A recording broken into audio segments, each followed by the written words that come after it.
To je doktorica Mojca Rupel Korošec, zaposlena je v Narodni in univerzitetni knjižnici v oddelku za izobraževanje, razvoj in svetovanje.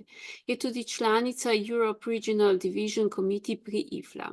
V tej vlogi se je pred 2 tednoma udeležila IFLA srečanja v Bruslju, na katerem so začeli s aktivnostmi za pripravo nove strategije knjižnic. Danes nam jih bo predstavila. Mojca, lepo prosim. Lepo pozdravljeni. Takole bom začela. Pot do IFLA Evropske strategije knjižnice sestavljena iz 4 I-jev. To so pač 4 angleške črke, ki so vse iste, grejo pa takole. Influence, innovation, income and impact. Oziroma vpliv, novost, pritok in učinek. In v tej prezentaciji vam bom pojasnila, kaj to pomeni. Kot je omenila že Damjana, kot si omenila, se nas je več kot 45 kolegov iz cele Evrope od 21. do 23. novembra zbralo v Bruslju, predvsem zato, da bi raziskali in izmenjali poglede na to, kako zagotoviti močno knjižnično prihodnost sodelovanja v Evropi. Sodelovali smo z drugimi knjižničnimi organizacijami in zunanjimi partnerji, srečanje pa je potekalo v Belgijski kraljevi knjižnici in na delavnici smo bili v prvi vrsti osredotočeni na to, da ugotovimo, kaj je potrebno ne samo za krepitev delovanja samih knjižničnih dejavnosti, ampak ne samo to, kaj bi mi danes lahko naredili, ampak predvsem smo bili usmerjeni na prihodnost in kako zagotoviti uspešnosti naše prihodnosti knjižničnega ekosistema. Naša delavnica je pravzaprav del niza, ki ga vodi IFLA, predvsem zato, da bi zgradili zmogljivosti na vseh ravneh za zagotavljanje resničnih sprememb skupnosti. Regionalni odbor pa smo 4. dan pripravljali nov IFLA EU akcijski načrt. Na podlagi IFLA virov in izkušenj je 2-dnevna delavnica pokazala načine, kako lahko knjižnična področja ustvarimo neke vrste skupen občutek prednostnih nalog za zagotavljanje trajnosti v prihodnosti. Ja, trajnost je v bistvu zelo pomemben element IFLA strategije za prihodnost. Po eni strani, po drugi strani pa prav mreža zagovorniških zmogljivosti in krepitev glasu svetovnega knjižničarstva kot osrednji del poslanstva IFLA. Prizadevamo se za krepitev zmogljivosti na celotnem področju, tako na notranji ravni, v smislu spretnosti in usklajevanja, kot tudi na zunanji ravni v smislu navezovanja novih stikov, iskanja novih partnerjev in tkanja novih mrež poznanstev. Kot sem že omenila, prav cilji trajnostnega razvoja so se izkazali tudi kot odličen način za strukturiranje lastne mreže komunikacije knjižnic in priložnost za navezovanje novih stikov, tako z vladnimi delavci, z raznimi upravami, kot tudi z novimi partnerji. Izpostavljen je bil pa tudi knjižnični zemljevid sveta, kot reprezentativni vir osnovne knjižnične statistike in robustno orodje, ki zagotavlja podatke na ravni države in svetovno primerjavo različnih meril uspešnosti knjižnic po regijah.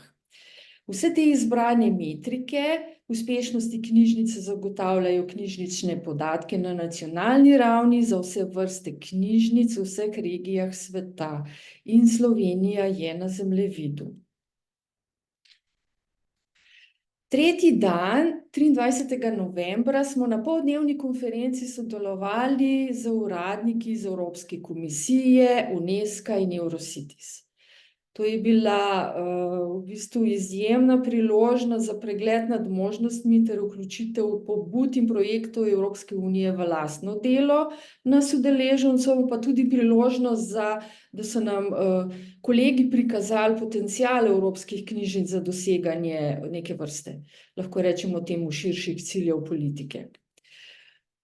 No, na konferenci so nam predstavniki Evropske komisije predstavili tako svoje delovanje, ki omogoča povezovanje s knjižnično krajino, in v bistvu so nas kar neposredno nagovorili, nam določene stvari naročili in se zelo neposredno obrnili na nas. Prvi govornik je bil gospod Arnaud Pascali, ki prihaja iz službe komisije, pristojne za politiko Evropske unije na področju izobraževanja, mladih, športa in kulture. In nam je naročil: razmislite, kdo bi lahko prišel na načrtovano konferenco o evropski razsežnosti spodbujanja branja, vključno z vašimi otroci. In v nadaljevanju: Evropska komisija išče primere inovativnih knjižničnih pobud in ali projektov Evropske unije za dejavnosti spodbujanja branja za mlado javnost, ki bi jih na tej konferenci predstavili. Tisto, kar je pomembno omeniti, je, da organizacija Public Libraries 2030 in Eblida zbirata predloge. Naročil nam je, da se moramo obrniti neposredno na Ministrstvo za kulturo in jih povprašati o njihovi vključitvi v odprto metodo koordinacije dela. Naslednji predavatelj je bil Michael Horgan, Evropska komisija za zaposlovanje, socialne zadeve in vključevanje. On nam je pa naročil, da si moramo ogledati pakt za spretnosti, platformo za digitalne sposobnosti in delovna mesta in okvir digitalnih kompetenc, ki so na voljo v okviru projekta Adel. Če boste googlali Adel, morate zraven napisati Adel Library, da ne boste dobili samo ene pevke. Skratka, Adel pomeni Advanced Digital Empowerment of Libraries in Europe. To orodje je res krasno in lahko vaši knjižnici pomaga bolje razumeti, kako se digitalne tehnologije uporabljajo za podporo vaših storitev. Končna različica tega orodja Adel bo predstavljena januarja naslednje leto, to je pa brezplačno in prilagodljivo. Trenutno je na voljo v angleščini, dobro, pa tudi v bolgarščini, nemščini, irščini, italijanščini, drugi jeziki pa bodo na voljo pozneje. In tisto, kar je najpomembnejše, da je orodje zasnovano in preizkušeno s 100 knjižnicami po vsej Evropi. Julie Hervé iz Eurocities je poudarila, da se prizadevajo za Evropo, kjer so mesta resnični partnerji EU za ustvarjanje boljše prihodnosti za vse. Naročila nam je, da si moramo pogledati projekt Living Spaces in primere, ki jih izpostavlja, in razmislimo, a jih lahko uporabimo pri svojem načrtovanju ali pri nagovarjanju svojih organov odločanja. Pozorni moramo biti tudi pa na razpise za izmenjavo znanja. Naročila nam je, da naj sodelujemo v spletni skupini Eurocities o knjižnicah v mestu. Zadnje srečanje je bilo 7. decembra, so organizirala sta kulturni forum Eurocities in oddelek za kulturo in skupnost Berlinskega senata. Predstavili sta se pa knjižnici München in knjižnica Krško. Upam, da je kdo iz krške knjižnice danes z nami, ker so bili omenjeni v Bruslju. Sian Hon Hu nas je najprej nekaj minut učila izgovorjave svojega imena, kar je vzbudilo veliko smeha, je pa zelo ugledna predstavnica UNESCO in je poudarila vse večje vladno priznavanje vloge kulture pri razvoju. Omenila je, da je po tem pozivu k izrecnemu kulturnemu cilju v prihodnjih razvojnih agendah UNESCO kampanja Culture 2030 Goal močno pozdravila priznanje bistvene vloge kulture strani članic Združenih narodov, G20 in Evropske unije. Letos je kampanja objavila pregled poročil za preteklo leto, ki ga je usklajevala IFLA in ki poudarja nekatere različne načine, na katere je kultura obravnavana, kako slovi dobre prakse in označuje področja za nadaljnjo pozornost. No, seveda nam je spet naročila, da moramo razmisliti, kaj mi lahko s tem IFLA UNESCO manifestom o javnih knjižnicah naredimo, vključno s prevodom v svoj jezik, če še ni na voljo. Stopati moramo v stik z nacionalnim odborom IFAP ali pa se obrniti na nacionalno komisijo UNESCO, da preverimo, ali obstaja možnost za ustanovitev kakšnega podobnega odbora pri nas. Stopati moramo v stik s svojo nacionalno komisijo UNESCO in preveriti, kakšne so možnosti za sodelovanje ter kakšne so možnosti za uporabo blagovne znamke in vpliva UNESCO za pospeševanje naših projektov. Predstavljena sta nam bila UNESCO IFAP program Informacije za vse in strateški načrt, v katerem je najpomembnejši poudarek na tem, da je univerzalen dostop do informacij predstavljen kot predpogoj za izgradnjo družbe znanja. In knjižnice in arhivi so bili skozi zgodovino ves čas varuhi dokumentarne dediščine človeštva. Tudi v tem smislu je cilj programa UNESCO Spomin sveta olajšati ohranjanje svetovne dokumentarne dediščine, omogočiti univerzalni dostop, predvsem pa krepitev ozaveščenosti javnosti o pomenu dokumentarne dediščine v širši javnosti. V programu UNESCO Spomin sveta sodeluje tudi predstavnica Narodne univerzitetne knjižnice. Seveda nismo mogli iti mimo dveh ključnih in najbolj razvpitih dokumentov UNESCO, to je implementacija UNESCO-vega priporočila o odprti znanosti. Tisto, kar je novo v zvezi s tem priporočilom, je, da gre na naslednji nacionalni nivo, kar pomeni, da so s sprejetjem tega priporočila iz leta 2021 države članice sprejele kulturo in prakse odprte znanosti ter se dogovorile, da bomo vsake 4 leta poročale o svojem napredku. In v bistvu implementacija na nacionalni ravni pomeni, da se države članice spodbuja najprej izvajanju UNESCO-vega priporočila o odprti znanosti 2021, dajo prednost področjem odprte in vključujoče kulture. No, in seveda UNESCO priporočila o etiki umetne inteligence. Ugotovili smo, da so pravzaprav zelo uporabna, ker zajemajo obsežna področja ukrepanja, ki oblikovalcem politik omogočajo, da lahko prenesejo oziroma prevedejo temeljne vrednote in načela v dejanja, ne samo, da so na papirju, ampak celo v dejanja na različnih ravneh, ki zadevajo socialno blaginjo. Sama etika, sama informacijska etika zajema etične, pravne in družbene vidike uporabe tehnologije in neposredno izhaja iz Splošne deklaracije človekovih pravic. IRCAI je mednarodni raziskovalni center za umetno inteligenco pod okriljem UNESCO in ima člane tudi v Sloveniji. In UNESCO-va komisija Nemčije, Nizozemske in Slovenije so v podpori IRCAI julija letos skupaj izdale brošuro za oblikovanje prihodnosti naših družb. Strnjeno povzema najpomembnejše vsebine in predstavlja osrednje zahteve s področja zdravja, kulture, okolja, enakosti spolov ter izobraževanja in raziskovanja. Govora je bilo celo o tem, da se pripravlja povsem nov družbeni model.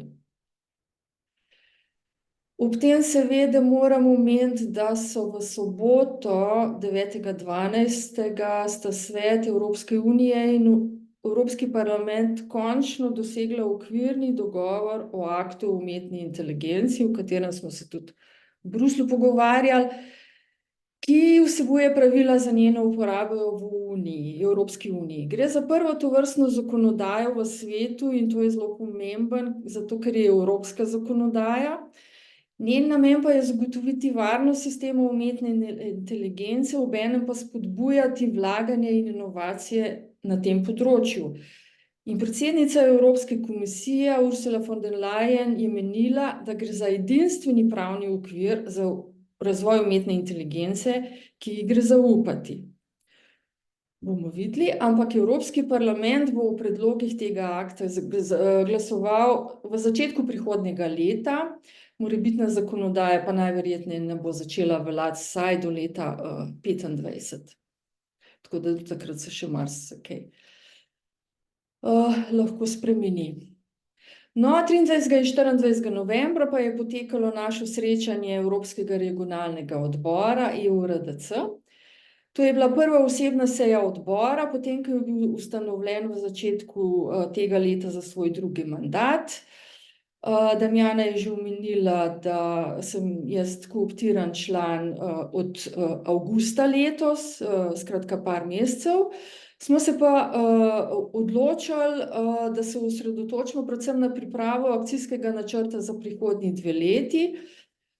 Uradno se imenuje Europe Regional Division Committee Action Plan 2023-2025. Sama značilnost teh akcijskih načrtov regionalnih odborov je, da so glavno sredstvo, s katerim IFLA uresničuje svojo strategijo na regionalni ravni. Poudarili so, da je v bistvu evropska regija najmočnejša in najbolj odločujoča, ampak to so predstavili nam. Vsi ti akcijski načrti so pa pravzaprav zagotovilo in način strukturiranja in obenem spremljanja realizacije lastnega dela in tudi sredstvo za razumevanje in sodelovanje drugih, kot je sedež IFLA, regionalni odbori, svetovalni odbori in druge strokovne enote. Vemo, da ima knjižnična skupnost v Evropski regiji močno tradicijo, ukvarja se s številnimi dejavnostmi in naloga našega Evropskega regionalnega odbora v naslednjem 2-letnem mandatu bo, skratka, nalog je v bistvu zelo veliko, pa mogoče bi izpostavila samo tisto, kar je bilo najbolj poudarjeno, to je sodelovanje z drugimi evropskimi knjižničnimi partnerji, predvsem v projektih Obzorje Evropa in Kreativna Evropa. Nam članom se je pridružila tudi Ilona Kiš, to je direktorica Public Libraries 2030. Ona je delila z nami informacije o pobudi in projektih, ki jih izvajajo, in ker smo se zelo veliko ukvarjali in pogovarjali o zagovorništvu, je predstavila, kaj je po njenem mnenju razlika med zagovorništvom in lobiranjem. Skratka, v to smer gre IFLA. O možnostih sodelovanja smo člani razpravljali tudi s predstavnico CENEL oziroma Konference evropskih nacionalnih knjižničarjev. V prvi vrsti so bili vabljeni predstavniki iz LIBER oziroma Združenja evropskih raziskovalnih knjižnic, vendar so imeli na žalost istočasno v Firencah svoj zimski dogodek in se niso mogli udeležiti. Ugotovili smo, da je naš cilj zagovorništvo in demokracija za vse vrste knjižnic, in če je bil prvoten vtis akcijskega načrta, da se je v preteklosti mogoče malo preveč usmerjal v smer Public Libraries, je nova strategija IFLA zelo usmerjena širše v druge tipe knjižnic, nacionalne, raziskovalne, in tudi v tem novem odboru smo 3-4 članice, štirje člani, ki smo iz nacionalnih knjižnic, prej je imela pa Eblida glavno vlogo. No, naš teden v Bruslju je ponudil odličen način za pospešitev razmisleka in načrtovanja o tem, kako zgraditi močno in trajnostno področje knjižnic v Evropi. Mi vsi skupaj upamo, da bodo skupna orodja, izkušnje in vzpostavljena omrežja podprla razprave na vseh možnih ravneh, nacionalni, regionalni, lokalni, in pomagale graditi zmogljivosti danes in jutri za doseganje sprememb na knjižničnem področju.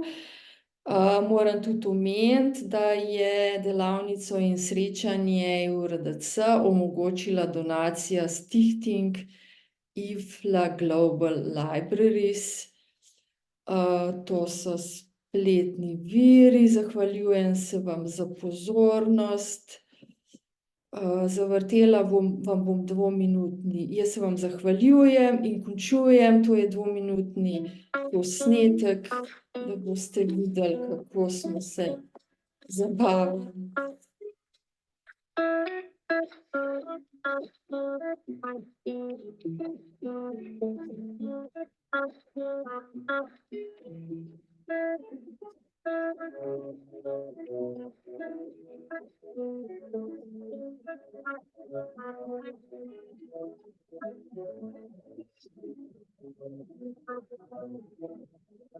It's been really, really great meeting so many colleagues from across Europe, from different library backgrounds and other library organizations. It's a fantastic opportunity to spend some really good quality time thinking about the challenges we all share. And the really great experience so far has been to really do some in-depth thinking about the tools we can all use for advocacy. So this is something I'm going to be taking away when I go back to the British Library and start thinking about how I can use those tools better going forward.